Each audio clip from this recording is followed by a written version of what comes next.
कलिंगा घाटी रास्ता मध्य सील करिछि प्रशासन कारण सामुद्रिक बात्या मुंथा प्रभाव में प्रबल वर्षा जोगु भूस्खलन आशंका करी रास्ता को सील करा जायछि। गंजाम जिलापाल निर्देश रे भंजनगर पुलिस एवं प्रशासन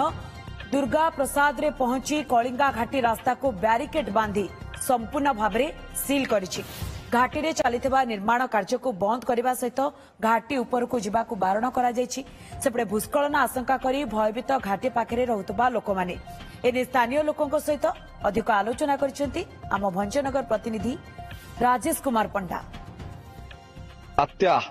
मंथा एबे स्थलभाग मुआ हेबारे लागिछि जार प्रभाव रे दक्षिण ओडिशार विभिन्न जिल्ला रे तुहाकु तुहा वर्षा हेलानी। सेही भली भाबरे गंजाम जिल्लार भंजनगर मध्य एई बात्यार प्रभाव देखा देलानी। तुहाकु तुहा वर्षा हेउछि जेमिति कि आपण ए चित्र देखुचंदी मु अछि दुर्गा प्रसाद अंचल रे ये होउछि जातीय राजपथ कलिंगा घाटी देई एई जो कंधमाल जिला को संजोग करूछि एई घाटी रास्ता। एई कलिंगा घाटी वर्तमान समय पाणीपाग विभाग पक्षरु कलिंगा घाटी को एक सतर्क सूचना दिया जायछि काहे कि ना 40 दिन पूर्व एठी भूस्खलन होइतिला। भूस्खलन हेबा फल अनेक स्थान रे माटी अतड़ा खसीतिला बड़ बड़ पत्थर मध्य खसीतिला रास्ता धोई जाइतिला। 40 दिन अधिक समय हो गलानी किंतु ए रास्ता रे यातायात वर्तमान सुधा स्वाभाविक होई पारनी। एहरी स्थिति रे वर्तमान कलिंगा घाटी काम चलतिबा बेले गत काली स्थानीय प्रशासन और पुलिस प्रशासन आसी एई रास्ता को संपूर्ण भाव में सील कर देछि। देखंतु बैरिकेड बांधिकी पूरा सील कर देछि। ए रास्ता रे यातायात संपूर्ण भाव में मना करा जायछि एवं ए रास्ता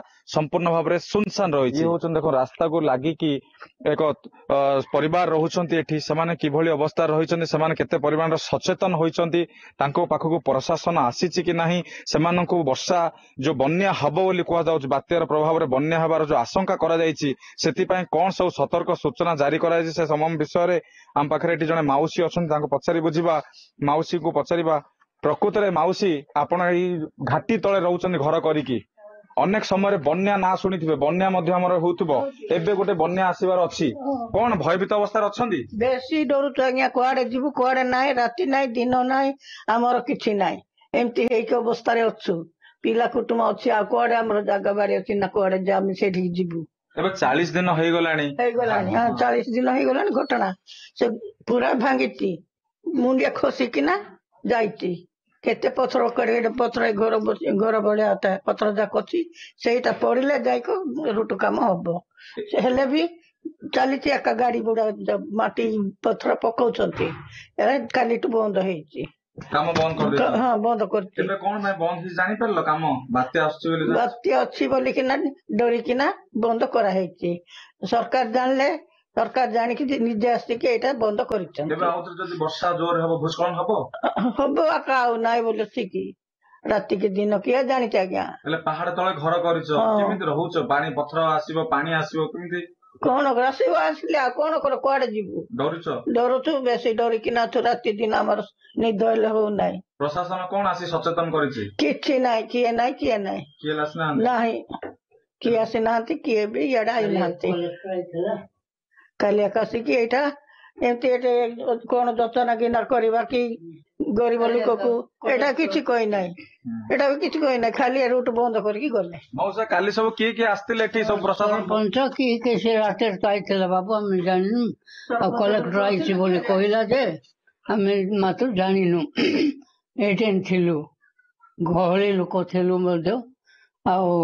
कलेक्टर आइछि बोले कहिला एटा बंद करके पड़ाइला एमती बात्या हम कि ना